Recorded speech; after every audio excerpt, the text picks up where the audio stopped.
and as you say, it's a global thing. It doesn't matter. We've interviewed people from China, from Africa, it doesn't matter. We're on this planet. But you say what influenced you, and they invariably say at some point Star Wars. Yeah, absolutely. And Star Wars as 3 movies or 1 movie, yes, but it's beyond that too, right? It's also Star Wars as this whole phenomenon. The toys, obviously, but also sort of the video games, the T-shirts, the lunchboxes. I mean, it was an enormous marketing phenomenon in a way that we're kind of used to now, but that was new back in the 70s and 80s, right? I mean, one of the things pretty well documented is that these sorts of merchandising deals that Lucas was able to make in the 70s, the reason why he was able to make them is because other studios weren't doing them before and didn't value merchandising rights very much. He saw the possibility in the merchandising, and of course the merchandising as a result of the popularity of the movies has just flooded our culture, and that's done all the time, and it's completely unremarkable for us to see toys hanging in shops for a movie that only came out 2 weeks ago, right? Yeah. Now, when I was speaking to you, we've talked back and forth a little bit about you coming on the show tonight via email and whatnot, and you did say that the prequels and the Clone Wars and stuff is sort of something that you haven't got into. Is that deliberate, or have you just not got there yet? No, it's, you know what it is? I went to see the special editions in the late 90s, was a little concerned about some of the changes that were made, and left feeling a little ambiguous, but still hopeful about the prequels, because we knew at that point, right? We knew that there was going to be a new Star Wars movie coming out in 19. Then went and saw the film and was so appalled and so disappointed, and I just found myself giving up on the idea of new Star Wars movies. Not giving up on Star Wars, but I was left completely uninterested in The Phantom Menace. And I saw the other 2 prequels. I saw them once each. Didn't like them at all. Didn't think they were in keeping with the Star Wars that I know. And so to me, they're just 3 bad movies, and I don't pay any attention to them. And in fact, I kind of like to pretend that they're not even part of the Star Wars phenomenon at all, which of course is becoming harder and harder to do. Are you caught up in the excitement now where Star Wars is very much the big thing, where everybody's getting excited about new movies? And are you caught up in that, or are you left sort of cold by that as well? I go back and forth. There's that when the new one comes out, my son will be 5, which is about the age that I saw Star Wars myself, and my daughter, I've shown her Star Wars since, not the other 2, but I've shown her the original, and she quite liked it. So there's a part of me that's fun to go and see these movies with the kids if they're good. So I'm hopeful. But I also think maybe it's just time to leave well enough alone. We tried Star Wars movies. The magic is completely gone.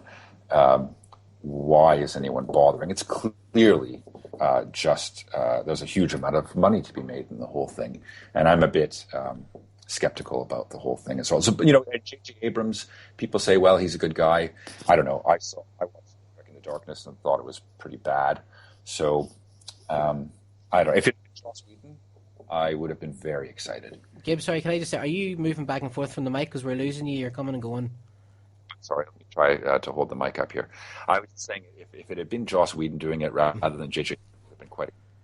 Right now, I'm not sure. Okay, right. Tell us about. We'll leave that because I think you're. We're getting the feeling. I'm getting that vibe from you. Let's stop talking about the prequels. Going back to that day, 1977. You're a child.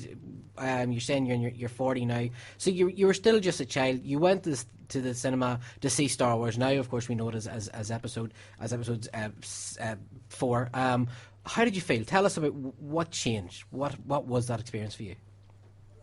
Well, I have to be honest with you. I fell asleep during it.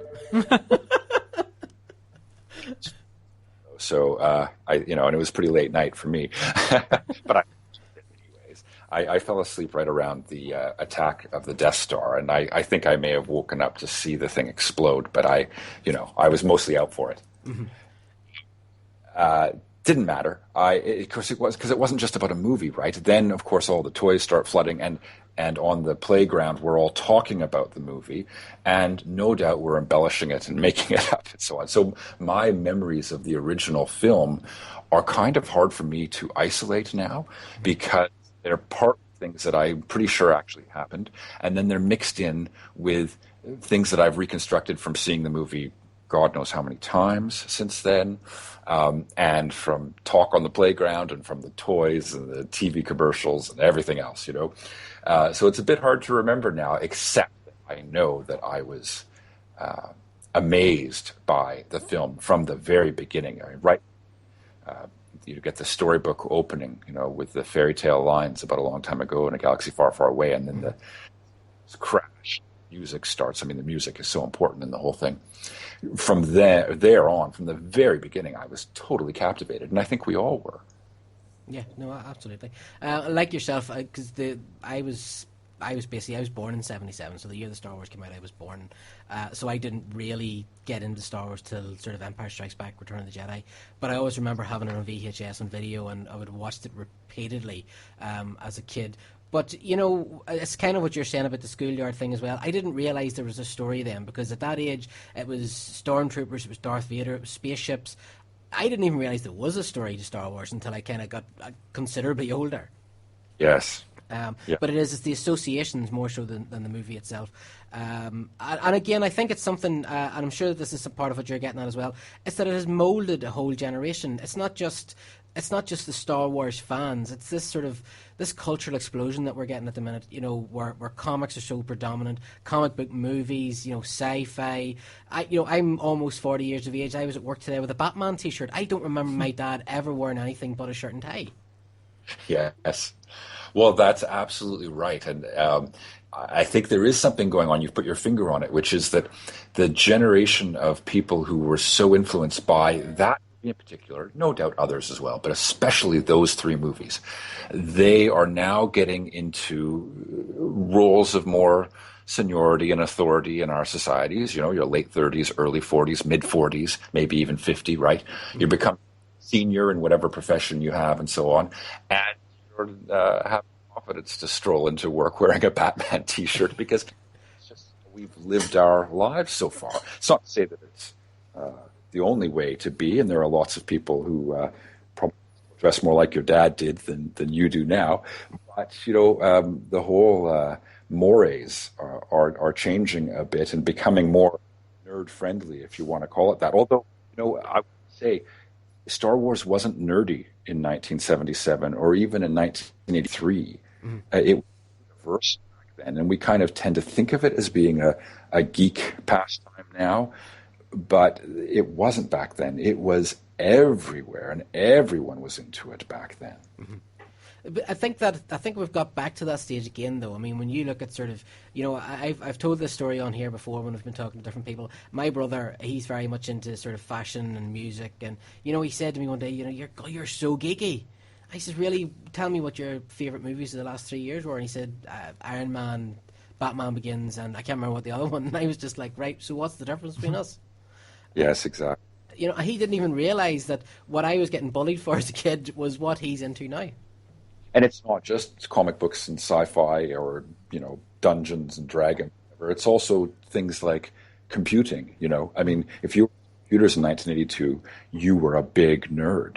Now everyone's into computers and we're all carrying them around with us everywhere we go on our phones, So it's kind of hard to understand even what nerd or geek means anymore. Mm-hmm. It's really these are becoming mainstream interests, and I guess there are probably lots of people in the nerd community, if you could put it that way, who'd like to think of it as not being mainstream. But boy, it sure looks mainstream to me. Oh, yes, of course, but no, we get precious about things, and Star Wars is one of those things. Now, to put you on the spot, Gib, I'm gonna make you say to Jay here. Now, Jay hasn't watched Star Wars, and he has kids. And I know you're saying that as you got older, the magic went away and everything else. But for someone that hasn't experienced that magic, tell him why he should be sitting, why he should go home. Maybe not tonight because it'll be silly o'clock in the morning. But why he should go home, sit the kids down, and watch A New Hope. Well, I guess the first thing I'd say is you don't necessarily need to see it with the kids. I subscribe to the view that it's a kids' film. And one of the things that George Lucas tried to do, I think, as a sort of rearguard action when everyone told him how bad The Phantom Menace was, is say, look, it's just a kids' film. Why are you holding it up to such high standards? He would never have said that in 1977. So yes, well, show your kids the movie if you like, but don't think that it's a kids' movie because I don't think it is. It's a fairy tale, and we associate fairy tales with childhood, but we tell ourselves myths and fairy tales throughout our lives and always have. So I don't think it's a child's movie necessarily. But why should you go see it? Well, just to understand what the heck we're all going on about, I guess, for the first thing. Jay, have you deliberately avoided it? Have you got to a point where you decided not to watch Star Wars anymore, or is it just not on your radar at all? In between, it's more. There's other movies to watch, brand new, shiny movies. And I don't mean it's passed me by, but I don't have that urgency to watch it. I will sit down, probably when I do watch it, it will be because Mackenzie or Nathaniel want to watch it. So I'll sit down with them, or I'll vet it first. So then I'll be forced to watch it. And both of them are into Star Wars from, like I said, the Lego, the cartoons. Yep. So at some point soon they'll want to watch it, so I'll have to watch it then. So. It sounds like such a chore. I know, I'll get into Star Wars by osmosis. Sorry, Gib, we lost you there. What were you saying? I think you're really going to like it, Jay. I think I will. I don't, but I think where I will have missed out, it won't impact me the same way it has other people because I'll have watched it now. Whereas I'm much more into Star Trek and, that kind of element of sci-fi. So, absolutely. I don't consider it to be sci-fi. I consider it to be fantasy or fairy tale rather than sci-fi. And the conflict between Star Wars and Star Trek and people battling over which is better, I feel it's like apples and oranges. I wouldn't make. Yeah, no, I think that's fair enough. Right, now, Gib, I understand that you're very busy. For anyone that's listening that thinks and says, right, you know what, I want to get this book, where can they go? Where can they track this book down to get a copy for themselves? Easiest place to find it is Amazon. It's on amazon.co.uk. I meant to check to see if it was on the Ireland Amazon site. There is, I assume, an Ireland Amazon site, right? There is, it's just a dot. Is there an .ie. There is a .ie? Okay. Yeah. So I don't know if it's there or not, but you can certainly find it on amazon.co.uk or amazon.com. Okay. Now, can they follow you yourself online? Can they get in contact with you? You're on Twitter or Facebook? Absolutely. My blog is called thissortofthing.com. My Twitter handle is @thissortofthing. All right. Well, listen, Gib, I wish you all the best with it. I know it has been out now for a while and it is doing really, really well. The reviews are great. And it's just, I'll be honest, it's something that we haven't tracked down now, but it's certainly on my radar. I am going to pick it up because, as I said, there's a lot of parallels. I've been reading around it this evening. There's a lot of parallels for what I went through with Star Wars, what you went through as well. Will we see a sequel, do you think? Boy, I don't know. I would love to write something else, whether it's a sequel or not. I don't know. It'll be interesting to see what happens in 2015 with this new movie. Maybe I'll have some more thoughts, but they'll probably just end up in my blog. Well, listen, whatever it is, Gib, I hope we get the scoop. Oh, well, I'll be happy to let you know, absolutely. Listen, that'll do. I know that you're on the other side of the planet, sir, and it's the start of the day there. So have a good day, and we will talk to you very, very soon, and thank you very much for coming on. Thank you very much. It was a pleasure. Take care, Gib. Thank you. Alrighty. So, yeah, I think it's time you did the Star Wars thing. Right now? No. Yes. I just happen to have it with me. I have it on my iPad. You probably do. I do. Maybe later. Okay, well, thank you very much to Gib for coming on the show a long time ago. And it is interesting because Star Wars fans, there are those that I would be one that basically embraces the whole thing. I have my issues with the prequels. I have my issues with Return of the Jedi. But I love it as a whole. Yeah. It's like I don't like some things my kids do, but I still love them unconditionally. That's kind of how I feel about Star Wars. Star Wars or kids? Star Wars or kids? Don't do that. Yeah. Okay, this is Shine 102.4 FM. You can get us on Facebook at facebook.com/following the nerd. You can tweet us at nerdfollowing. Or you can get us the old way, the old fashioned way at followingnerd@gmail.com.